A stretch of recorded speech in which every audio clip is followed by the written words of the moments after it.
Ok, Ibrahim, yebisangai makambo eleki na Jenny, bongo ngai na meka ko edeyo, na meka ko expliquer yo réalité pour na futur na bino bien sûr. Loba nanga ko bombe lokote. Elle était déjà entre les mains de la justice. Donc on a vu la police, on a fait nos dépositions, on s'est justifié, et voilà. Et fin des fins, la police a jugé que cette affaire était entre guillemets réglée, mais que bien évidemment il y a une enquête. Quand il y a une enquête, ça veut dire que clairement je suis présumé jusqu'à preuve du contraire innocent. Ok? Donc on en est là. Donc clairement ici, là, on part d'une dispute, une dispute banale qui a éclaté, et je sais l'excuse du stabilisateur, ok. Moi j'ai lancé le stabilisateur sans dire des choses précises, parce que par écrit, on n'est jamais bien précis que quand on parle.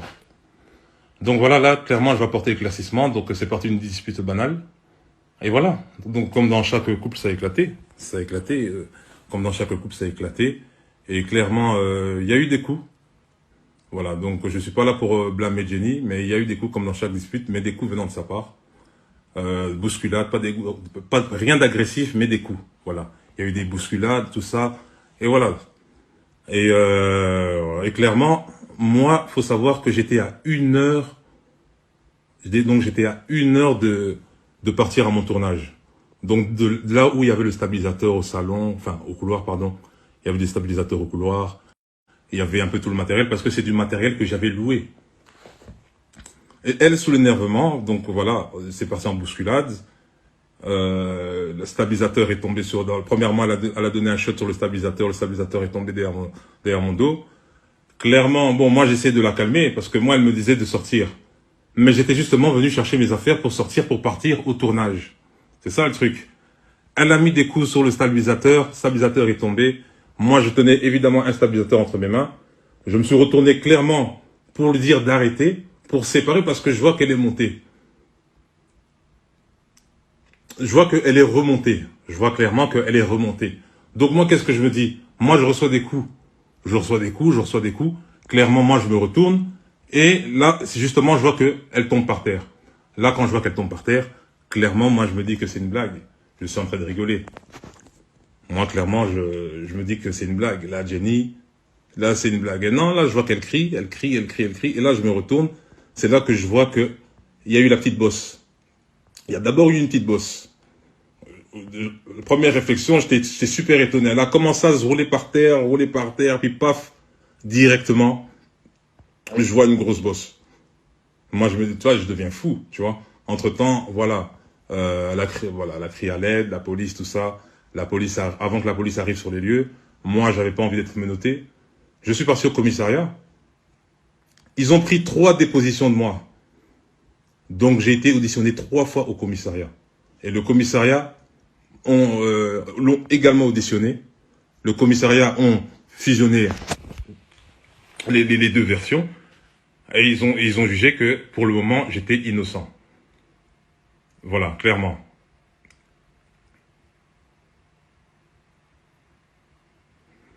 Donc, clairement, c'est ça. Non, parce que je lis un peu les commentaires, il n'y a pas de souci, on est là. Donc, moi, ici, le but, c'est quoi? C'est ne pas blâmer, ce n'est pas, voilà, qu'est-ce qui s'est passé dans la dispute? Moi, le but n'est pas de dévoiler ma vie privée. Donc, voilà, qu'est-ce qui s'est passé avec Jenny, ça reste en interne. Moi, clairement, ici, pourquoi je fais ce live? Parce que, clairement, voilà, il y a eu des accusations à mon nom, il y a eu des publications, Brian, le violent, on me traite de tortionnaire, et elle se permet de mettre dans un statut, si je reste, je meurs. Mais vous-même, ici, vous êtes qui êtes sur les réseaux sociaux présents. Notre couple s'est affiché. Tous les proches qu'on a en commun, tous les proches, que ce soit ses proches, que ce soit mes proches, nous connaissent. Ils peuvent vous témoigner, à aucun moment, elle a laissé paraître que c'était une femme battue. À aucun moment, elle a eu un signe de bleu, rien du tout. À aucun moment. Moi, clairement, tout le monde sait ici que, vous-même dans les réseaux sociaux, que je suis pas quelqu'un de possessif.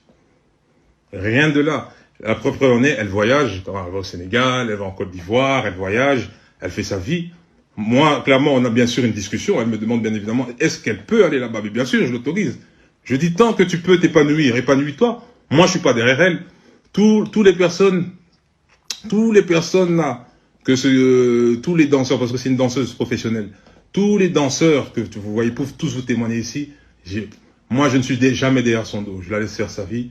Donc voilà, moi je sais que Jenny m'a toujours respecté. Elle a jamais fait de choses bizarres. Donc clairement, de ce côté-là, adultère et tout ce qui va avec. Donc moi, clairement, je vois pas la raison pourquoi moi je vais la bloquer. Je vais la bloquer pourquoi? Quel intérêt j'ai à faire ça? Moi, je ne suis... Voilà. Moi, donc, si je reste, je meurs. Faut que je sorte du silence. Mais quand tu voyages là-bas en première classe, en business class, quand tu es dans des grands hôtels, tout ça, il y a personne à qui t'a parlé là-bas. Mais tu avais le temps de sortir du silence.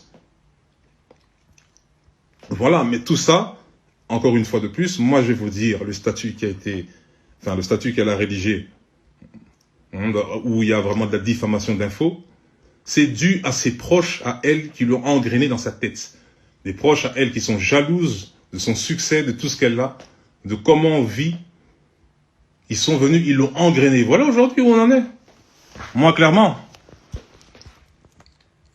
Voilà où on en est. Moi, la raison ici, moi, je dis pas maintenant que voilà, c'est une raison pourquoi je l'ai frappé, parce que je dis clair et net, je ne l'ai pas frappé. Je ne l'ai pas donné de coup de poing.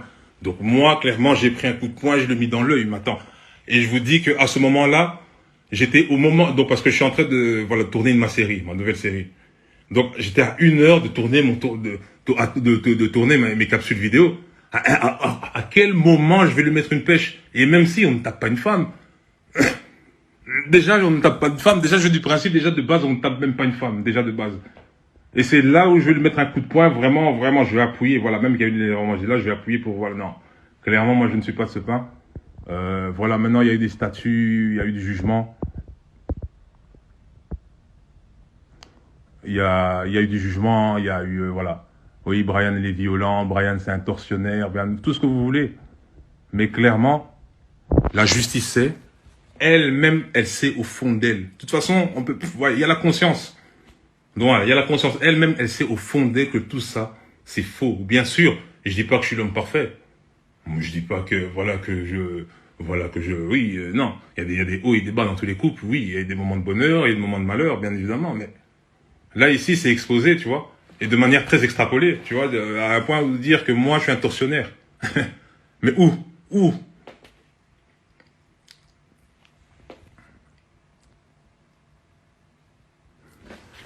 Mais une bagarre, tu vois, ça a été jugé. La justice a jugé ça comme une bagarre.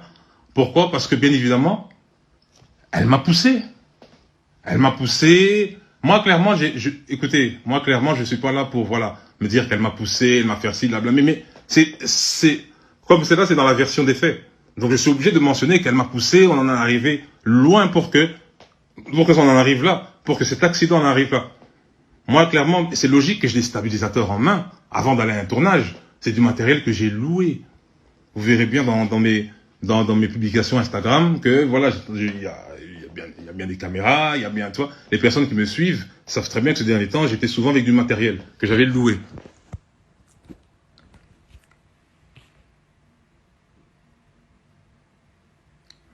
Mais là, clairement, ici, moi, je lis le commentaire, j'entends bien, mais je vais vous dire la vérité. Moi, clairement, moi, c'était même pas mon but de faire ce live. Vous voyez? Moi, j'ai pas besoin d'étaler ma vie privée. Normalement, moi, je me justifie ici parce que, voilà, cette affaire part trop loin.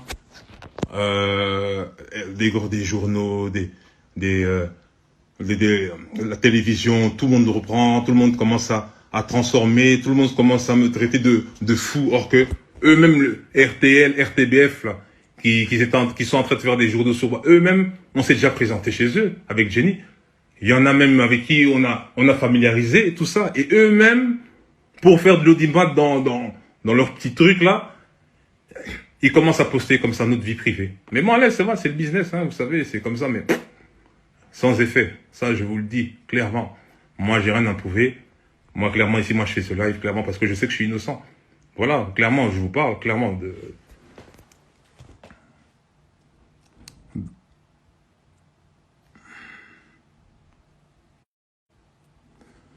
Non, parce que je lis les commentaires un tout petit peu. Moi, je lis les commentaires un tout petit fauve. Non, mais clairement. Mais voilà. Après, on parle de mon ex, la mère de mes enfants qui revient. Voilà. Ben, écoutez, avec des déceptions du passé, elle veut revenir avec des histoires qui datent depuis 2007. Alors on est en 2021, j'ai pas trop compris. Mais là, c'est pas grave. On classe l'affaire, franchement. Moi, clairement, les gens voient le malheur des autres et voilà, clairement, on décide d'enfoncer la plaie. Tu vois, mais ça se passe pas comme ça parce que les gens sont pas dupes.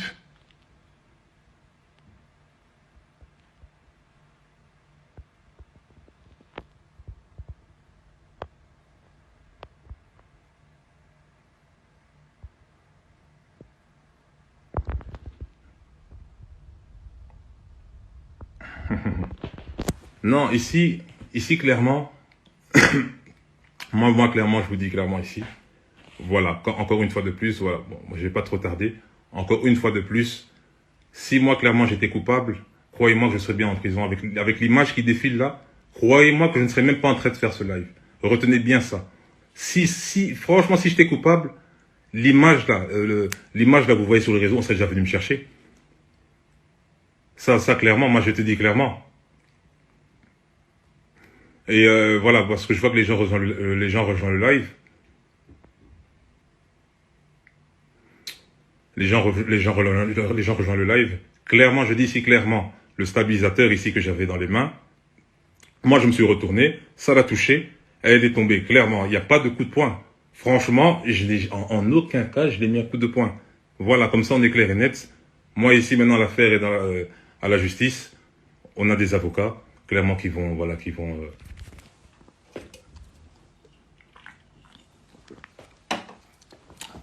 on a des avocats qui vont traiter l'affaire. Et voilà, clairement.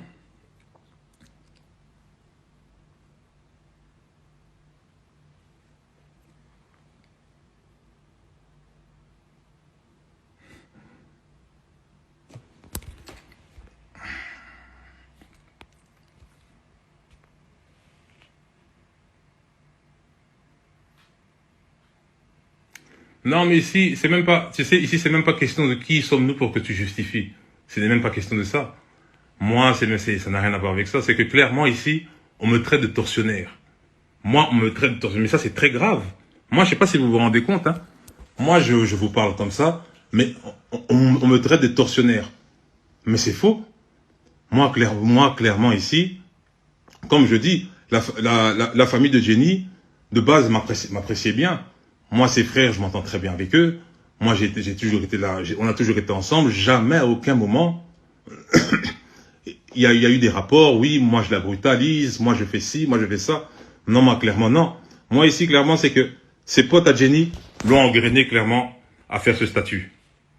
Ils l'ont mis dans la merde. Moi, je vous dis clairement. Ils l'ont engrainé à faire ce statut. Ils voient une femme en pleine réussite. Ils voient une femme qui entreprend bien les choses. Ils voient une femme qui a bâti plein de choses. Et voilà. Elle voit que Jenny, clairement, oui, il y avait des hauts et des bas, mais Jenny, clairement, était heureuse. Oui, bien sûr, il y a des moments où il y a eu des grosses disputes. Oui, mais clairement, ici, on peut me dire ici, oui, je mens, tout ce que vous voulez. Mais il y a une conscience. Clairement, il y a une conscience. Moi, ici, du jour au lendemain, on me traite de tortionnaire sur le fait que il y a une dispute banale qui a éclaté et qu'il y a eu un accident. Je vous dis clairement que j'ai pas donné un coup de poing. Bon, après voilà, bon, moi clairement, je sais rien faire. Il y a des nouvelles qui vont arriver par la suite et voilà, vous serez tenu au jus. Donc voilà, donc tout ça est parti d'une dispute banale. Il y a rien à voir pour voilà. Il y a rien eu de grave, mais sachez que voilà, comme dans tous les couples, tout ça est parti d'une histoire banale. Voilà. Ok, nayoki yo. Zela napesa mbote, bongo nalobela yo. Mbote bapapa, bamama, bandeko. Mbote barando na barandonete. Mbote batoyo balingaka rando na ba oyo balingaka rando te. Mbote ba jeune garçon na ba jeune fille. Mbote bana mike na ba bebe. Mbote ba Sainte Noirite Sainte Thérèse, Sainte Ingrid Kabongo. Bon, Ibrahim, docteur, na kanisa na yo kio. Alors, pona kende na yo mingi te, nazoloba no na munoko mboka po bato ebele pe bayoka te. Bon, de toutes les façons, soki pe nalobaki, nalobango na français, naningaki nayeba te soki nazoloba français ou bien créole. Mais bon, yoka ngai Ibrahim. Nakanisa olandi bien. Version o yolobi bien. Jenny aza conscient aye makambo elekaki. Elingi koloba boye. Yo opinion o lobi soki réellement ezalaki boye. Sikoyo Jenny alobi makambo mosusu pe agangaki à l'aide abenga mbila bato bamona elakisi yo na ye libala esili. Elakisi yo okoma motu pasi ya Jenny. Ezosenga te onyokola ye, ezosenga te osala likama malamu to ya mabe. Okoma kaka motu pasi. Yango eza le seul moyen à débarrasser na yo. Voire même ezali occasion ya kitoko. Pona ye bien sûr. Asuetaki yango pete. Olobi bien. Bozala na ba dispute ndenge zalaka na ba couple nyonso. Mais kanisa malamu. Tango bozala na kisheri. Bosali mbula boni. Kanisa sikoyo. Mukolo fiansaki ye. Tina mukola lelo. Tango bakomo mata. Na ba première classe. Na ba avion spécial. Azola na botel moko ya somo. Bazobenge madame. Mademoiselle. Non, madame, yazozongisa mademoiselle. On comprend, eza tamuke, fiancé, bosali yango kala mingi te. Alors, ba dispute o bozaka nango yo moko yebi pourquoi. Naza sir ba dispute wana bokomi nango tango yesa passé na télévision américain. Tango akomo mata ba avion, akomo lala na ba hotel wana bobandi ba dispute. Alors, Jenny na ba dispute wana ezalaki azalaki na posa yo comprendre boza ba fiancé. Nanu bokomi ba marié te. Boza ba fiancé. Olataki yo sengaki mariage. Olatisi bac ya fiançailles. Ya fiançailles. Ya ndimi mais nanu bobalani te. Alors ba dispute mike obozaki nango na ndaku mo comprena o ezako bota. Jenny kaka ye moko azako provokango. Ata obanda ko mona moko neti oza na tor. Obenga ki olobi kozonga na 14h. Ya siliki. Pozongi na 14h30. Olobi en tout cas Jenny aza na zwa. Eza zwa te. Eza ndi azo bota ba mo comprena. Po eluka moyen yo kende bokabwana. Mais lokola yo peklaki alors Jenny amoni yango chance eloko ekweli ye avimbi. Bien sûr asuetaki yango te. Même soki balakisaki ye na film eloko fo ekweli yo vimba liso aninga loba te. Na modèle bongo te nalingi tokabwana. Tika na batela liso nanga. Mais lokola ekweli ye occasion bongo akoki koratango te. Même Jenny so azaki mwana nanga. Ata yo osaki beau-frère na linga ko ndenge nini. Mais soki Jenny abenginga alobi papa nazoluka na débarrasser na ye toza na biso pe ba fiancé. Sikoyo eloko ekwelinga na lisu na vimbi na sala nini. Nga na koloba Jenny ma fille la seule occasion e monani yango wana. Nalingaka Ibrahim aza garçon moko bien gentil. Mais lokola olingo débarrasser na yo na ye. Na raison kaka oyo yebi. Ma fille naza pour yo. Luka moyen oyebisa. Ke liso wana ye muta mamiki yo li kofi. Nakopese toli wana. Eza teke na yini yo Ibrahim. Mais po iyaza sosu na posa note. Boza pe ba fiancé. Bo balani pe te. Bo vanda pe en couple te bo boti bana. Donc, eza mwama ya bien na sunga Jenny pena sunga na yo po bokoki kokende bongo te na ba mu comprena ebele surtout mo comprena ngo ezate ke eye yango moko mais Jenny muta créa kango pour débarrasser na yo oza mutu passe alors les toto wana pana yezaneti ameli aspirine kisi moko ezosilise mutu passe donc yo bosilana docteur nakanisa yo moko tango sengaki ye fiançailles oyebaki bien osengaki ye po tia bakale po tango omonaki mwasi Jenny abanda kobina ni banda kala ngai naza kotale yo mpe natalaka yo nalandaka makambo osalaka nasepelaka no mwei te nayeba ekutu te oza Jenny aza kopine na yo naya koyeba ngo na avant akende babengisi na Megan akende na États-Unis ndenge ka akendaki afulami makasi mikolo wana nde namonaki ye na yo na kamwe nabi balingani bon basali couple bien alors tango akei kuna azongi naza kotala sikoyo preuve d'amour le grand mopa wayembango l'amour n'existe pas il y a que les preuves d'amour alors lokola Jenny akutanaki aleki na chaîne na monene bayambi ye babeteli maboko na baaméricain na baaméricain babetelaki maboko batali ye na batrom na ndako batali ye na ba Will Smith batali ye na ba Jennifer Lopez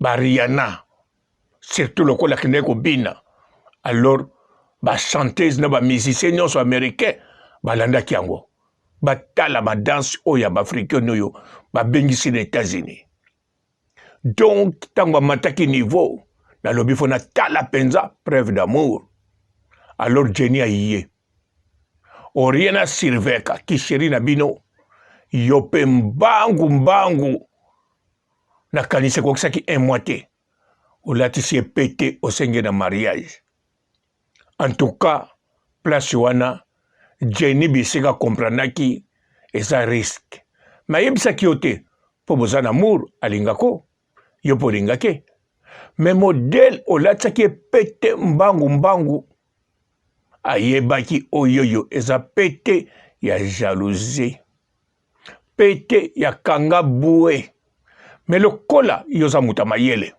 Jenny zoba azalaka zoba te abotama mpe zoba te akolaka mpe zoba te alors andimaki yango sikoyo Jenny mpe aza kotidi atala yo soki okokoma ndenge nini okomema makambo ne ndenge nini wana Jenny nana akomokutana na babogare mosusu te akomokutana na bariche mosusu te akomi mpe kosolola te makomomona bando sengi fiancé ekomi fo bokende na Thaïlande bobina na ye ekomi partout na ye tala boza bafiancé eza mabe te bosala makambo wana ensemble mais fiancé soki osengi moto fiançaille ndenge bowumelaki na kisheri mpe ifale tomona bafoto ebele yo na ye mais banda ya wuti États-Unis bafoto na bavideo yo na ye en tout cas somme eleki na bato babala 20 ans eleki na yaya ya Karine namona photo ata bafoto kutu ya boye nanu namona te na Facebook na ye ya Yoda bongo sikoyo yo nanu okokisi 20 ans ya mariage te 21 ans ya fiancé kaka boza tala bafoto eza mabe te mais Jenny aza mayele alobi mwana mobali oyo te nga mutu nalawukaki ye ti siko mpe nazolinge mais oyo ye azosala eza obsession mais Jenny toujours maîtresse mais Jenny ntango akomokutana babogare akomotidie bon toza fiancé ye déjà la kisike ne bandela bana ko linganenga kaka bongo tango nde na ke États-Unis amoni valeur nanga aye ko latsanga peke ya fiancé mais na linga ki kaka alors na continuer na kaka to ba bogaro pe nazo mona nazo résister te po soki na lingi ba bogaro yo ata balinga mingi te eza na oka ndenge moko na ye po ye mpe alingaki nenga mingi te aye kolatsanga mpe te ntango nauta États-Unis wana babuli ya Jenny soki oyebaki te zala wana kokima te Ibrahim Jenny akanisi même ntango boza kokende na yo olobi ke akendeke bavoyage yo kipaka te aza na badanser po aza danseuse professionnelle okipaka bango te parce que Jenny alobaki na yo tikanga na pema nasala mosala kitoko po kangamaki ye koleka bakolo ebima sikoyo oyo soko kangi meme bende kangami alors banda siko liberaki ye en tout cas bisika Jenny amonaki clair yo na ye fo esila osalaki so mabe mosusu te okomaki gentil calme mais Jenny alobaki fo bokabwana na ndenge te kosali ye mabe parce que ayebi ke otikala kolinge makasi te ndenge abanda kokanisa siko bolingo tu oyo ye nango ya makasi na pete obakisi likolo eza kaka po akomi oyo akomi yango Jenny sikoyo ye pa po abongi alingi avanda bongo azwa pe moto mosusu ntango mosusu moto wana akolingi makasi koleka yo siko soki mutango alingi ye kaka modele yo olingelaki ye alors soki siko aza bogar aza na mbongo alors pa Jenny il s'agit ba vivre kitoko mobali wana aza posé aza na grade boye akokosombele lopango na Congo atakuta botama na Congo te donc Jenny fo mona siko mosika soki yo sikoyo tango Jenny akomaki kokende akendaki États-Unis à mati niveau soki yo latsaki epete te olandaki partout akendaki te en tout cas tango moso Jenny alinga koloba te oyo modèle alingelaka nga aza kaka na même position azali pe calme azobanga kaka te bien sûr akoki kodouter est-ce kolingaki mais akoki kondima yo mais modèle oyaki mbangu yango Jenny a libéré na yo alors lokola kano eza na mbila lobi oza na yo nano innocent mais bazosala enquête kobanga te nga na koya na mbila tosolola na mbila en privé po mbila yebi nango bien majorité ya basi baporta mibali na bango plainte ezala mindele ezala bato mwendo surtout na bamindele 50% makambo baya nango ya lokota bon na bato mwendo 80% makambo baya nango ya lokota eza kaka façon ya kodebarase moto aza na ye mais sikoyo yo bozalaki na bino bafiancé alors Jenny aza na droit ya kodebarase na yo mais lokola alingaka debarase na yo na pete esimbi te sikoyo ya debarase na yo na makasi te toujours na pete mais sikoyo chance nde yo yaki na bamateriel na yo ede ye bokabwana yango wana Ibrahim docteur ngeloko na kokoloba kaka assalamu alaikum. Bonjour fidèles internautes de www.elengiakomba TV. Bonjour, bonsoir, balandi nyonso ya Elengi ya Komba. Congolaise TV. Belé partout dans le monde, partout où vous êtes, partout où vous êtes, Elengi ya Komba TV vraiment. Bonjour, bonsoir, na babonné bafa nyonso ya Elengi ya Komba Congolais TV. Bonjour à mon boss, on a appelé ça vraiment un pandi. Bonjour à mon boss, JP Kiama. Je salue mon boss Balobi, boss des boss Babi, JP Kiama. Bonjour, la Kelly à combat, Congolais TV, vraiment, on a un chaîne de ça qui topo, il y a pas de JP qui a matin à boss de boss, il y a un danger, donc on va accepter le lazaki. Il y a boss na biso JP qui a ma, nzamela ngai, ba boss bazali, ba boss bazali. JP Kiama, le boss des boss. Napesi d'abord bonjour, tu es mbote belé, na mon boss JP Kiama, on a rosa insaote. Donc on a quoi les katesana, napesi mon boss JP Kiama, boss des boss. Bonjour fidèle internaute de www.elengiakomba TV. Bonjour, bonsoir, balandi nyonso ya Elengi ya Komba. Congolaise TV. Belé, partout dans le monde, partout où vous êtes, partout où vous êtes, Elengi ya Komba TV, vraiment. Bonjour, bonsoir, na abonné, fan nyonso ya Elengi ya Komba Congolais TV. Bonjour à mon boss, on a appelé ça vraiment un pandi. Bonjour à mon boss, JP Kiama. Je salue mon boss Balobi, boss des boss, Babi JP Kiama. Bonjour, la Kelly à combat, Congolais TV, vraiment, on a un chaîne de ça qui topo, il y a pas de JP qui a matin à boss de boss, il y a un danger, donc on va accepter le lazaki. Il y a boss na biso JP Kiama, nzamela ngai, ba boss bazali, ba boss bazali. JP Kiama, le boss des boss. Napesi d'abord bonjour, tu es mbote belé, na mon boss JP Kiama, on a rosa insaote. Donc on a quoi les katesana, napesi mon boss JP Kiama, boss des boss. Belé, partout dans le monde, partout où vous êtes, partout où vous êtes, Elengi ya Komba TV, vraiment. Bonjour, bonsoir, na abonné, fan nyonso ya Elengi ya Komba Congolais TV. Bonjour à mon boss, on a appelé ça vraiment un pandi. Bonjour à mon boss, JP Kiama. Je salue mon boss Balobi, boss des boss, Babi JP Kiama. Bonjour, la Kelly à combat, Congolais TV, vraiment, on a un chaîne de ça qui topo, il y a pas de JP qui a matin à boss de boss, il y a un danger, donc on va accepter le lazaki. Il y a boss na biso JP Kiama, nzamela ngai, ba boss bazali, ba boss bazali. JP Kiama, le boss des boss. Napesi d'abord bonjour, tu es mbote belé, na mon boss JP Kiama, on a rosa insaote. Donc on a quoi les katesana, napesi mon boss JP Kiama, boss des boss.